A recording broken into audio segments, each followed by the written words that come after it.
长宁侯府来沈家下聘那日，聘礼盒中的那株用来救我娘亲性命的天心海棠，被换成了一颗发了霉的人参。姐姐别生气，都怪我和侯爷开玩笑，说天心海棠颜色好看，拿来染指甲必定精诚独一份。我也没想到侯爷真的年岁给我染了指甲。姚音今日生辰，想染一双漂亮的指甲，我便将天心海棠给了他。你放心，我已让府里人去当年买药的地方寻药，已有了眉目，必能救回你母亲。上一世我信了，可娘亲到死也没有等到解药。姚音姑娘说，沈夫人不过是气血虚，不必用这么贵重的药。萧家的人将我逐出门外，我只能眼睁睁看着母亲疼死在病榻上。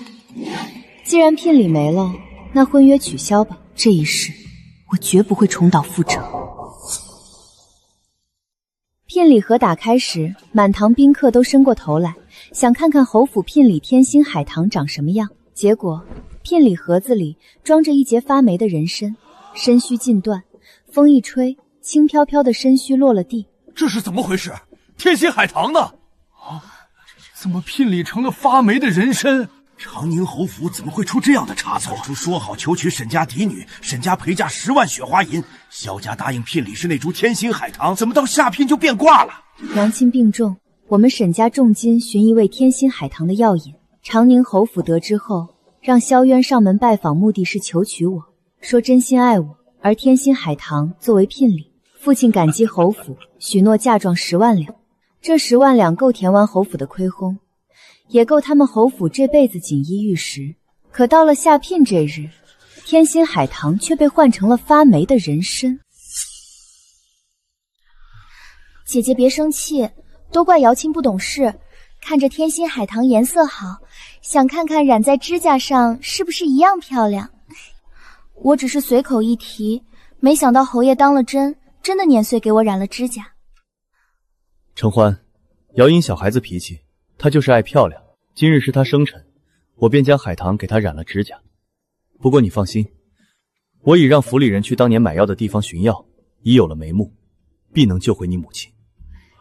定了亲，你娘亲也是我的岳母大人，我必尽心尽力。上一世，我便是这样信了他，信他会找到另一株天心海棠，信他会尽心尽力。可是，直到娘亲活活病死，我都没有拿到解药。甚至在娘亲临死前，我听到萧家拿到了解药，冒着大雪赶去萧家。你们侯爷说过，天心海棠是聘礼，归我沈家所有。什么聘礼我们不知道，但是侯爷陪姚音姑娘去城外赏雪去了，如今不在府里。姚音姑娘交代过，沈夫人不过是气血虚，哪里用得上这般贵重的药？这就是浪费。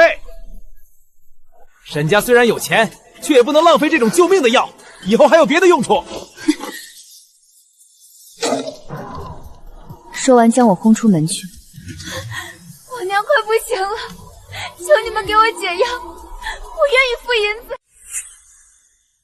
果真是商户女，只会用银子砸人，一身铜臭味。还是姚音姑娘配我们侯府，知书达理，长得又漂亮。沈小姐可是侯府未来的主母，我们这样会不会不好？怕什么？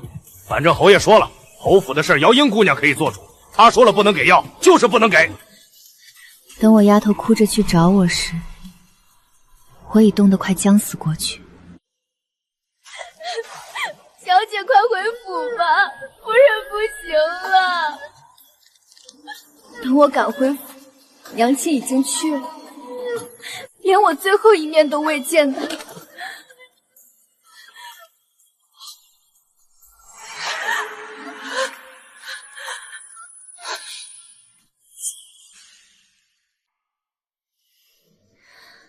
上天让我重来一次，是为了给我机会救母亲的。沈家虽是皇商，但要知感恩。若非你的10万两嫁妆，侯爷怎么会娶你？如今不过聘礼晚些日子送来，沈小姐便摆脸色给谁看？我是用了天心海棠，可侯爷也答应你再寻一株给你。姐姐是在怪姚音吗？侯爷，以后他若是进了门，不喜欢姚音可怎么办？我真该死。不该只贪玩拿它染了指甲，要不我把指甲绞了去。好了，我都没有怪你，你又何必如此？指甲甲染得很漂亮，今日你生辰，哭了便不漂亮了。承欢性子大方，端庄大气，不会与你计较的。你比他年小一些，他会让着你的。承欢，你说是不是？天心海棠是聘礼，既然没有聘礼，这婚约便也成不了。婚事不成，便是陌生路人。侯爷的天心海棠想给谁，也与我无关，何来大度小气之说？你说什么？侯爷，我们小姐说，既然没有聘礼，这门亲事便不成了。就因为这天心海棠给了姚音，你便将婚事取消不作数？你将我长宁侯府置于何地？如今满京城都知道我们两家要定亲，你现在说不作数？侯爷，姐姐是因为生我的气才说与你婚事作废，都是姚音的错。可是姐姐，侯爷的名誉要紧，你何必因为这样的小事与侯爷赌气？前世的我就是被他这番假意劝解困住，万般委屈，只能隐忍退让。况且我听为沈夫人看诊的大夫说过，夫人不过是气血虚而已，也没到非那天心海棠不可的程度。你们沈家大张旗鼓的重金求药，不过是想让世人知道你们沈家有钱罢了。就是这句话，前世毒死了娘亲最后的生路。用这样的法子吸引人上门求娶，这岂非是贵女所为？不过是见钱眼开的人家才会做这样的事。承欢，你原来是打这样的主意，用这欲擒故纵的法子来引起我的注意。其实我不要什么，我只要娘亲救命的药。我说过会为你再寻一株天心海棠，你不必抓着这件事不放，甚至闹到要悔婚的地步。今日全京城怕是都知道长宁侯府今日要来下聘，你面子也有了，这聘礼不过晚些送而已。在他眼里，娘亲的性命仅仅只是可以用来给我撑场面的筹码。我活这么久，还没见过有人定亲聘礼晚些给的。没有聘礼，谁家把女儿嫁给你啊？长宁侯的算盘也打得太响了些。就是，听说长宁侯府没钱了，到处是外债，只等沈小姐嫁过去填亏空了。10万两嫁妆，本就是他们算计这场婚事真正的目的。承欢，你是好姑娘，你放心，我定会为你做主。这天心海棠用了是姚音和渊儿的不是，但姚音自幼在侯府长大，与渊儿是亲兄妹一般，你是不是吃醋了？好一招偷换概念，救命要被糟蹋，转眼就成了我小家子气吃醋。女人最要紧是大度，不可无端争风吃醋。你可是她未来的嫂嫂，何必与她计较？未来的嫂嫂，他们俩什么情况我早就心知肚明。老夫人，父亲去江南寻药，临走前交代萧家聘礼是天心海棠，若给了聘礼便定下亲事。前世我一味退让，换来家破人亡，这一世我绝不退半步。既然如今聘礼没有，我也不好违了父命。满京城谁不知沈家等着这味药来救命，侯爷也知道，可为何还把这救命的药给了姚音，故意染指甲？在侯爷眼里，我母亲的性命还不如姚音姑娘的指甲重要，这还需要定亲吗？萧老夫人，侯爷说沈家打了他的脸，可他不是也当着满京城的面给沈家难堪？这门不公不义不顾人命的婚事，我今日断然不要。好一个不要脸的长宁侯府，想要沈家的钱，却还敢踩着沈家的脸来捧着姚音，他们简直是在做梦。这一世，我绝不会让他们得逞。侯爷，萧家的人参还在盒子里，侯爷请拿稳了。侯府送来的东西原样奉还，婚约就此作罢。如今两家婚事不成，还请侯爷将人参拿回去。当众被退回聘礼，他的体面顷刻间碎得一干二净。他想发作，却不敢在众目睽睽之下再落一层画饼。人真刺耳。旁人只道他无辜受屈，唯有我看清，他最恶减萧渊当众受挫，与我彻底决裂。永远是这套以柔弱做铠甲的把戏，借他人之事坐收渔利。据我看沈家药铺的经验来看，萧家这颗人参刚满2年，却又没有保存好，里面怕是全发霉了，不能再食用。喂喂牲畜还行，给人吃怕是要出事。他们敷衍糊弄沈家，今日我便当众拆穿这所有的敷衍与算计。侯府沦为全场笑柄。我的天，拿发霉的人参来下品，长宁侯府是穷疯了吗？这是想打脸，没打成，脸都被打肿了。是谁拿的这人参？侯府脸面无存，萧老夫人站不住了。夫人，是姚音拿错了，时机拿捏得恰到好处，一句认错，先博取所有人同情。都是姚音的错。昨日侯爷把天心海棠给我用了，我今日醒来心中不安，把我母亲留给我的人参拿出来，想给姐姐作为赔偿。可我没有想到这人参居然发霉了。明明是敷衍潦草的补偿，被他说的真心恳切，万般愧疚。姐姐，这是我母亲留给我的遗物，我一直收着没有打开，这是姚音此生最宝贵的东西。可我没有想到，姐姐却因为它不够贵重而出言羞辱。我娘亲是穷，可是就算是发霉的人参，也是娘亲留给我的宝物。他竟拿故去的母亲用来开脱，博取同情。此事虽是姚音的错，可姐姐也不该如此出言羞辱我。先认错，再卖产，最后反将一军，步步拿捏人心。难道有钱便能看不起别人吗？一句话煽动全场，彻底将我塑造成弑父骄纵、刻薄无情的恶人。顾小姐也不是有心的，她也是好意。沈小姐不如算了。他一番卖惨挑拨，果然已经引得旁人不分前因后果，纷纷来劝我大度。对啊，这也是他母亲的遗物，便原谅他吧。拿遗物当筹码，倒是打得一手好牌。针扎不到自己身上，便永远不会痛。世人只会劝人大度，从不管旁人受尽何种委屈。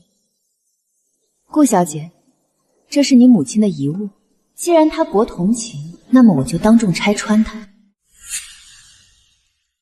是。李掌柜，你长长眼。我沈家世代行医开药铺，真假药材年份新旧，一眼便能识破。今日便撕开它所有伪装。这颗人参，如果我未看错，是挖出土不会超过1年，且只是长了2到3年的年份。没错，铁证如山，他精心编织的可怜谎言，瞬间碎得彻底。顾小姐的母亲不是死了10年吗？怎么去年还重返人间给你送人参吗？用王母卖惨博同情，却忘了谎言本身就漏洞百出。不会吧？1年前挖出来的参，他怎么敢说是母亲遗物？一句戳破时序漏洞，他拿王母编织的谎言瞬间沦为全场笑柄。好一个不要脸的东西，拿王母来当借口，他怎么好意思？我没有说谎，这是你沈家的掌柜，自然帮着你说话。我知道沈家有钱，看不起我这样的孤女，可我王母之物，你可以看不起，却不能冤枉我。一招不成，便再拿孤女身份和王母博取同情，试图扭转众人看法。在场的还有太医署的张太医，不如让太医看看顾小姐可信。她赖了沈家掌柜，却赖不了朝堂太医。我今日定要让她无从抵赖。难道太医你也不信，也说是我收买的吧？张太医正要站出来，突然被他打断。够了！因为我用了天心海棠，沈姐姐咄咄相逼，侯爷都是姚音的错。沈姐姐是因为我才为难侯爷的，不如侯爷让姚音离开吧。我今日便离了侯府，沈姐姐出了这口气，会答应与侯爷的婚事的。他算得极好，以退为进。沈家一介商户，居然如此嚣张。承欢，长宁侯府肯娶你为侯夫人，已是沈家天大的颜面，你别给脸不要脸。空壳侯府有什么令人羡慕的？侯爷毁了聘礼在先，强逼民女定亲在后，自古婚嫁自由。你我尚未定亲，你既然没有聘礼，这婚事不成也理所应当。无聘无礼，无情无义，这门亲事本就做不得数。还是说，侯爷想用一根发霉的人参换沈家10万两嫁妆？他们图我沈家丰厚的家底与嫁妆。沈承欢，我告诉你，天心海棠我已寻到，你若不与萧家定亲，这辈子也休想拿到。他拿娘亲性命作为要挟，我就看看到时候你母亲病危，你跪着求我的时候，还敢不敢这副嘴脸？他以为握有要旨便能随意拿捏我。上一世我定了亲又如何？母亲一样活生生的被病痛折磨而死，而萧家拿着解药像拿捏着沈家的命门，日日索要银子填那无底洞，这就不劳侯爷费心了。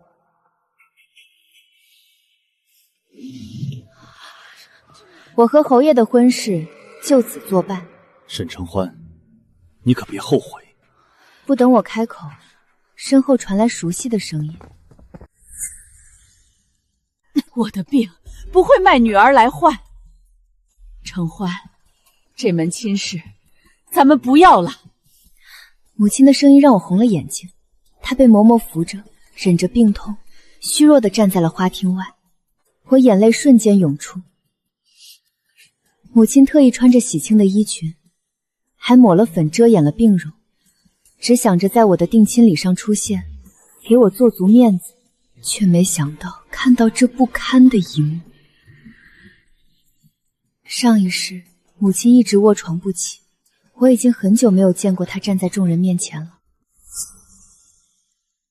母亲当时被病痛折磨而死，我愧疚不已，只恨自己拿不到解药，在母亲灵前撞棺而死。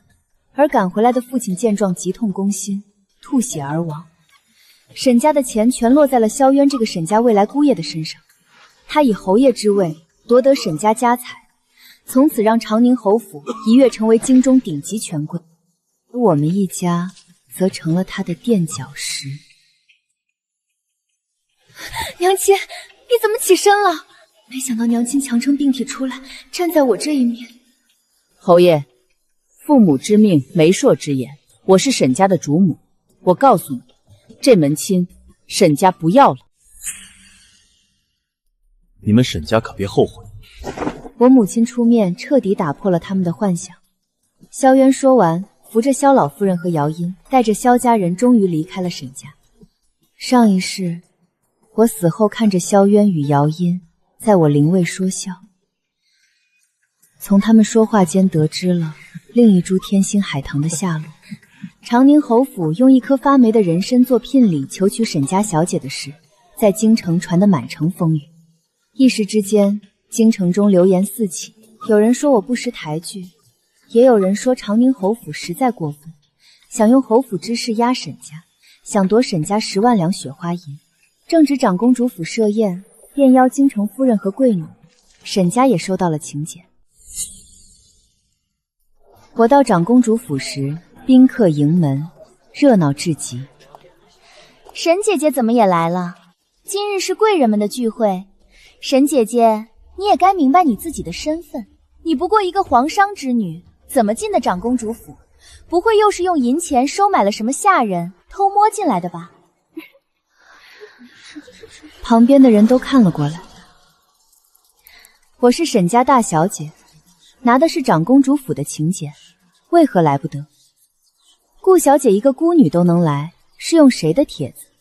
你不是说贵人才能来？顾家如今算是京城的高门世家吗？据我所知，顾家除了你，已无人了。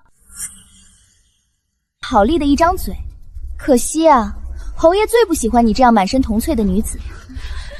今日是侯爷陪我一起来的，他怕我在府里闷，特地陪我来散心。姐姐，要不要我在侯爷面前说些好话，让侯爷原谅你？长公主到。长公主一到，聚会的高潮部分便到了。拍卖来宴会的夫人们捐赠出来的宝物，夫人们慷慨解囊，拍下一件又一件捐出来的首饰、字画，热闹的紧。直到一张字画摆出来，画上画的是边塞风雪图，连作者的署名都没有。1万两！沈姐姐果真是商户之女，蒙眼只有银钱，连基本的字画见啥都不会。这估计是哪个夫人从角落里扫出来的画作，无名无姓，一个无名小卒的画作，姐姐出1万两？难不成姐姐以为用重金买了一幅无名氏的字画，便能获得在场贵人们的赞赏，便能进入贵人们的圈子吗？众人讥讽嘲笑之际，一直静默旁观的长公主忽然开口出声：“顾小姐是哪位府上的贵女？”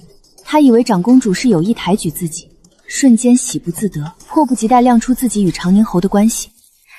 臣女顾瑶音，是长宁侯府的，与长宁侯青梅竹马，如今住在长宁侯府，见过长公主殿下。长公主听完他的话，神色未变，转而问起他对这幅画的看法。顾小姐认为此画如何？臣女自幼习画，对字画颇有研究，不似某些人什么都不知道，不懂装懂，以为重金买画便是识画之人。他只当长公主认可他的眼光。长公主没有再接顾瑶音的话，转而看向我，问我出价1两的缘由。沈小姐为何会出1两白银拍下此画？此画作的作者必是一位热血爱国之人，笔锋中带着血气，想必是经过沙场，心中仍有热血。虽然我不知他是否名家大作，可是承欢却喜欢他心中那团不灭的热情。况且今日拍卖是为了给边关的将士购买药草，不管这画是不是名家大作，承欢愿意出1万两白银，全当沈家为将士们捐出的一份心意。只盼他们平安回家。臣女的母亲病重，独缺一味天心海棠的药草便能活一命，己所不欲，勿施于人。臣女不过将心比心罢了。我深知病陀命之功，护前线将士无恙。臣女愿意重金捐赠，只盼将士们无病无痛，平平安安。沈姐姐，你不识画便是不识画，何必将自己拍下一幅不值钱的画说得这样好听？我话音刚落，他便急不可耐地开口贬低我。长公主无视他，向我招手示意我向前。好孩子，你是个有善心之人，你拍的这画不值钱，只怕你吃亏了些。你要寻找的天心海棠，正巧本宫的库房里有一株，便送与你吧。见到心心念念的天心海棠，我再也克制不住眼底酸肃。谢长公主殿下赏赐，救命要到手，我不敢贪殿下恩德，当即追加捐献银票。那画作是承欢拍下，承欢觉得他值这个价。殿下自与天心海棠救我娘亲，这份恩情我无以为报。长公主恩典，赏赐臣女解药，救臣女母亲一命。臣女愿意再捐赠1万两白银，为边关将士购买药草，以尽沈家爱国忠君之心意。听闻我愿再捐1两白银支援边关，长公主满心赞许。好一个爱国忠君之心。公主身旁的嬷嬷捧着救命药材上前，当众揭开画作真正来历。顾小姐，那幅画是咱们世子在边塞所作，是长公主最喜爱的画作。话音落下，整个宴会厅瞬间死寂，所有人的视线全都定在了顾瑶音身上。众人不知，这幅画的作者乃是长公主独子，定国姑世子源流，常年随驸马驻守边关，2年间立下赫赫战功，是当今圣上格外器重的骠骑将军。谁都没能料到，方才被他肆意贬低的无名画作，竟是这位战功赫赫的少年将军亲手所作。也难怪我出价拍下时，长公主满心赞许。顾瑶音方才当众轻没世子心血之作，这番浅薄无礼之举，早已惹得长公主心生恼怒。嬷嬷转头看向我，笑着带来更多赏赐的喜讯。沈小姐，除了天心海棠，长公主还赏了沈夫人一株100年老参，给沈夫人补身子用。长公主十分赏识我，特意让嬷嬷邀约我常入府相伴。等沈小姐有空了，可多来长公主府陪公主说话解闷。说完赏赐，嬷嬷立刻转身，当众转达长公主对顾瑶音的告诫。公主说，顾姑娘该多在家写字、抄经，静心才好，就别在外面多嘴了。只因出言轻慢世子画作，顾瑶音彻底惹恼长公主。往后京中所有闺女宴席，再也不会递她请柬。二人回侯府后，萧渊当即与顾瑶音爆发激烈争吵。今日宴席众人的讥讽，让萧渊颜面尽失，满心愤懑。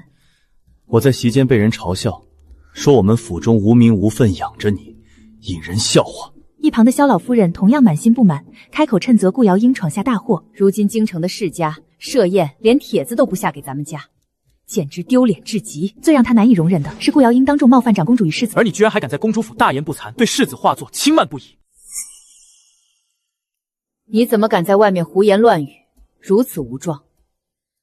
在府中抄些佛珠，静静心吧。顾瑶音在外施以闯祸，老夫人勒令他闭门抄经反省。从前侯府心疼他孤女身世，包容她，如今顾瑶音所作所为，彻底耗尽府中众人的偏爱。往日都是我们太纵着你了，原想着你是顾娇的孤女，养在府中也无妨，但是你现在太让我失望了，以后你好自为之吧。捧着心心念念的天心海棠，我瞬间泪流满面。这一世，我终于有机会治好娘亲，直到前世身死，我才知晓萧家从来没有能力寻来天心海棠。萧渊与顾瑶音只是借着寻药的由头，不断骗取沈家钱财。天下仅存的这一株救命海棠，一直藏在长公主府库房之中。这一是我赴长公主宴席，清楚他儿子驻守边关，常年缺疗伤药材。拍卖会上我重金拍下世子画作，推己及人的一番肺腑之言打动公主，才得此海棠赏赐。2万两白银换来一株天心海棠，能换回母亲性命，于我而言万般值得。这一次，所有悲剧都能彻底改写，一切都可以重新来过。归家后，母亲按时服用天心海棠熬制的汤药，身体一日日好转。在外远行的父亲听闻喜讯，急忙赶回京城，见到好转的母亲，一时情难自重。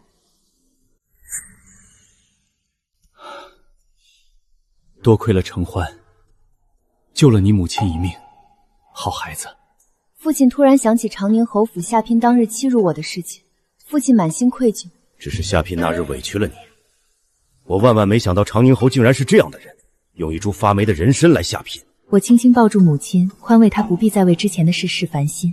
反正我又没与长宁侯定亲，一切都过去了，以后沈家一定会好好的。我捐银资助边关将士的事被长公主知晓，她特意上书陛下，恳请圣上嘉奖我。圣上感念我救母孝心与心系边关的忠义，降下圣旨册封我为南家县主，赏赐300户10亿。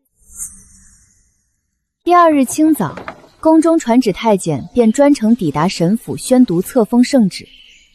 奉天承运，皇帝诏曰：册封大典当日，我换上御赐云霞锦朝服，头戴珍珠银饰，跟着引路宫女走向皇后大殿。皇后大殿地面铺满澄亮金砖，殿中香炉沉水，香烟缭绕，两侧站满前来观礼的世家命妇。殿内所有命妇的目光齐齐汇聚在我身上，满眼都是新奇与细细打量。大殿正中凤椅上，皇后静坐着，一身凤袍衬得端庄和善。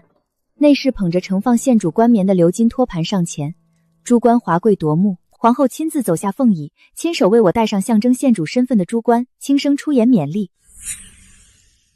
沈氏承欢，孝心可嘉，心怀家国，圣上特封你为南家县主，往后享有县主礼遇，不必再因商户出身妄自菲薄。听完皇后勉励，我当即跪地3叩首，郑重叩谢皇室恩典。臣女沈承欢叩谢皇后娘娘，叩谢圣上隆恩。册封礼时结束，殿内所有命妇主动上前，恭恭敬敬向我道喜。从前沈家虽家财万贯，可商户出身低人一等，面对勋贵世家处处受制。如今我得上亲口册封诰命，门第彻底翻身，京城之内再也没有人敢轻视折辱沈家。观礼处，萧老夫人一早便带着萧渊等候在此，见册封礼完成，立刻拨开人群上前。皇后娘娘，臣妇有一事，斗胆恳求殿下成全。之前渊儿与如今的南家县主本已定下婚约，不过一场小小误会才中途作败。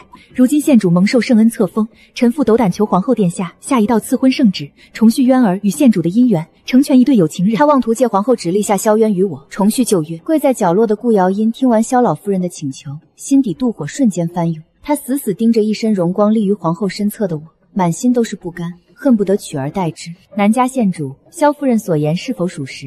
若你与长宁侯两情相悦，本宫便可为你们颁下赐婚圣旨。皇后转头看向我，把选择权交到了我的手上。我跪在金砖之上，挺直脊背，当着满殿众人开口回禀全部真相。启禀皇后娘娘，臣女确曾与长宁侯商议婚约，彼时萧家许诺以100年天心海棠为聘，只为救治臣女重病缠身的母亲。我继续往下诉说，丝毫不给萧家留脸面。可下聘当日，侯爷为讨好寄居府中的顾瑶音姑娘，将唯一一株天心海棠碾碎，用作染扣甲的花枝，转而以发霉变质的廉价人参充当聘礼。说完聘礼的真相，我转头望向坐立难安的萧渊。侯爷清清楚楚知晓天心海棠是救命药引，却依旧无视臣女母亲性命。顾小姐指尖一抹美色，在他心中远胜人命。这般薄情寡义，算计沈家财力之人，臣女万万不愿与之婚配。听闻我当众拒婚，萧渊心中大急，快步上前想要拉住我，言语之间暗含施压。承欢，我早已说过，我会重新寻来天心海棠交付于你，不过是些许时日早晚之变。瑶音年纪尚且年幼，一时贪玩犯错，你何必就这一桩旧事不肯释怀，当众断你我姻缘？他甚至搬出皇后赐婚的体面，指责我任性不识抬举。如今皇后亲自赐婚，是沈家100年难遇的荣光，你怎可如此任性拒绝？我猛地挥开萧渊的手，神色冷淡，划清和萧家所有牵连。侯爷请自重，我沈家与你萧家毫无干系。何来求赐婚之事？顾瑶音紧跟着上前，装出一副楚楚可怜的样子，开口劝解。她假意揽下全部罪责，以此逼迫我答应婚事。沈姐姐，你心中怨恨全都冲我来便好，不要因此耽误侯爷大好好前程。那日是我贪玩毁了海棠，千错万错都是我的过错。只要姐姐肯应下婚事，任凭姐姐如何责罚我，瑶音绝无半句怨言。殿内命妇们低声窃窃私语，众人已然看穿萧家想要借县主身份，依靠沈家财力攀高的算计，看向二人的眼神满是轻视。萧渊还想继续逼迫我妥协，长公主恰在此时走入主殿，开口打断这场纷争。满京城谁不知沈县主寻天星海棠只为救母，长宁侯背弃承诺毁了聘礼，是我长公主府拿出珍藏海棠，才保住沈夫人一条性命。照这么论，沈家姑娘本该与我府中人相配才是。长公主话锋一转，竟当场提出要将我许配给自己的儿子。正好我儿还未定亲，与承欢甚是相配。承欢，本宫问你，你可愿意做我们家的人？我儿骠骑将军袁离，英勇骁战，不好女色，房里无妻妾通房。若你嫁进来，他定会一心一意对你。上次家书中，他听闻你捐银的义举，很是赞赏。我想，他若知道能娶到你，定会乐意支持。长公主殿下，这门亲事，我们与沈家早已说定。眼见长公主要将我许配给他儿子，萧渊急了。承欢愿意，蒙长公主殿下错爱，又救了我母亲一命。这门亲事，承欢愿意。见我应允，长公主面露笑意，顺势请皇后下赐婚圣旨。好，那便请皇后为我儿和沈家嫡女赐婚吧。我今日入宫受封，出宫之时，即有南家县主的封号在手，更携着皇后亲批的赐婚圣旨。沈姐姐好心机，好手段，不但用银子买到了贵人们的欢心，居然还得了长公主的喜欢，让皇后赐婚。这样的手段，真是让瑶音佩服。听着顾瑶音阴阳怪气的讥讽，我径直上前，直视着她，反将一军。瑶音姑娘，此事多亏你促成，若非你用了天心海棠染指甲，只怕我还得不到公主的天心海棠，更得不到皇后赐婚。如此良缘，还多谢瑶音妹妹的成全。我的一番话戳得顾瑶音无地自容，她急忙转头看向萧渊，盼着他维护自己。可萧渊心思全在我的身上，根本无心顾及他。顾瑶音心底顿时没了底气。侯爷，你也在怪瑶音是吗？萧渊终于回过神，满心酸涩无力，只能生硬出声制止。这是宫门，你别在这里吵闹不休。他始终无法释怀，不甘心就此错失婚约，当众对我追问不休。承欢，你明知我是真心想娶你的，为何你要如此？难道就因为一株天心海棠吗？在萧渊眼里，只是一株海棠的小事，却是我母亲的救命性命。对，就因为一株天心海棠足够了。侯爷，你对瑶音姑娘处处维护，事事以她为重，既然如此放不下，又何必求娶别的女子？你偏心瑶音，娶了任何女子入府都要受你的偏心之苦。侯爷还是快娶了瑶音姑娘入府，免得误了别的女子一生。这般偏心凉薄之人，不配娶我，更耽误不起任何人。一旁路过的夫人们将眼前的闹剧尽收眼底，纷纷开口议论顾瑶音的行事。就是一个未出阁的女子，天天与侯爷在一起，外面早都在传这是侯爷的妾室，无名无分，在侯府住着，又不嫁去，这像什么话？说是进居在侯府的故交之女，谁知道呢？如今早过了出嫁的年纪，却一直在侯府住着，气不息，妾不妾。流言句句错在顾瑶音痛处。所谓寄居故交之女的说法，早已堵不住旁人的口舌，旁人句句非议戳穿她的伪装，顾瑶音难堪至极，又立刻摆出柔弱委屈模样。侯爷，是不是瑶音拖累了侯爷，让侯爷名声受损了？外面关于萧渊和顾瑶音的闲话越传越难听，萧老夫人再也坐不住，开口质问：渊儿，瑶音的事你打算如何处理？你难不成真的喜欢她，要娶她为妻？萧渊当即否认，说只把顾瑶音当作妹妹。我只把瑶音当作妹妹，从未想过娶她。老夫人斥责他不懂避嫌，还因为顾瑶音弄丢沈家婚事。你既然不想娶她，为何不避嫌？在外面引得旁人以为你们是两情相悦，还毁了沈家的婚事。你可知道咱们侯府欠下多少外债？若没有沈家的嫁妆填补，以后咱们如何还得清？我只是可怜瑶音是孤女，所以对她多加照顾，但我从未想过要娶眼孤女，并无过错。门外的顾瑶音听见这番话，所有幻想瞬间破泪，含泪出声质问：侯爷，难道你真的从来没有喜欢过瑶音吗？他心里比谁都清楚，自己无依无靠，一旦被送出侯府，只能草草嫁于底层凡夫，一辈子卑微，永无出头之日。唯有赖在萧渊身侧，他才有攀附权贵、翻身向上的机会。顾瑶英心里盘算好了之后，冲上去。侯爷，这么多年你事事护我，为我毁了沈家的聘礼，次次推掉和沈姐姐的相约，满城人都当我是你的人。如今你只把我当妹妹，让我皇后怎么见人？还不如让我去死。他拿捏住萧渊的心软，上演撞柱的戏码。你别冲动，性命要紧，有委屈我们慢慢说。用自尽逼迫萧渊留下自己，他故作卑微退让，主动舍弃正妻名分，实则以退为进，死死攥住留在萧渊身边的机会。我不求侯夫人的尊位，只求能留在侯爷身边，哪怕只是侍妾，姚英也心甘情愿。若是赶我走，我当真无颜活在世上。被顾瑶英死缠烂打，以死相逼，萧渊终究无可奈何，只能退步成全。也罢，我纳你入府为妾，你安分待在府中，切莫再生事端。只要能留在萧渊身边，哪怕只是妾位，来日他也自有手段争宠上位。今日厅堂一场以死相逼的闹剧，搅了长宁侯府彻底不得安宁。不过半晌光景，长宁侯萧渊要纳顾瑶英入府为妾的消息悄然传遍府中，流传在外。骠骑将军袁离回京后，我们的婚事便由礼部正式操办起来。他带着我逛遍了京城各大铺子，东边买珠宝，西边买锦缎，恨不能什么都买进府去。你当初为边关的将士捐了那么多银两，如今我得好好补偿你才是。边关的兄弟说，让我一定好好谢谢你。你如今一定是没有银子了，你放心，我有，以后我的银子都给你花。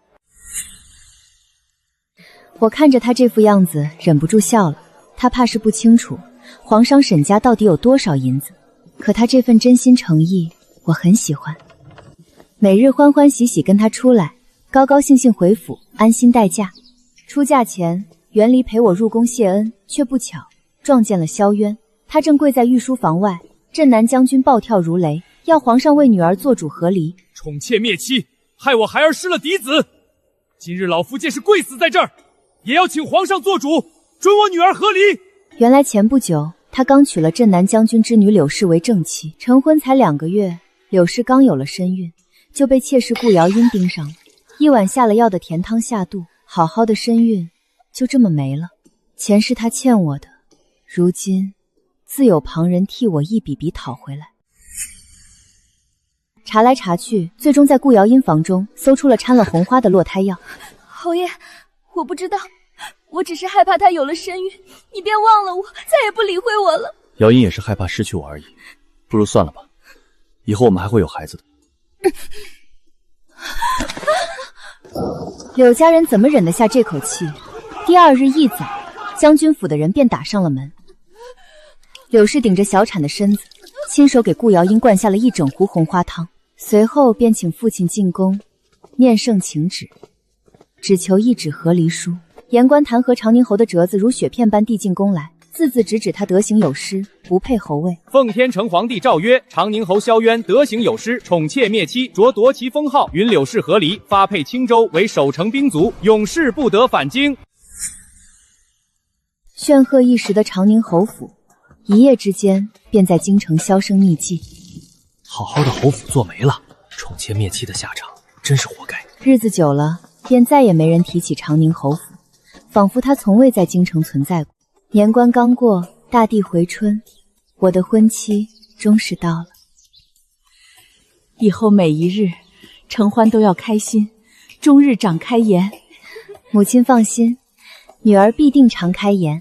骠骑将军来迎亲啦！新娘子出阁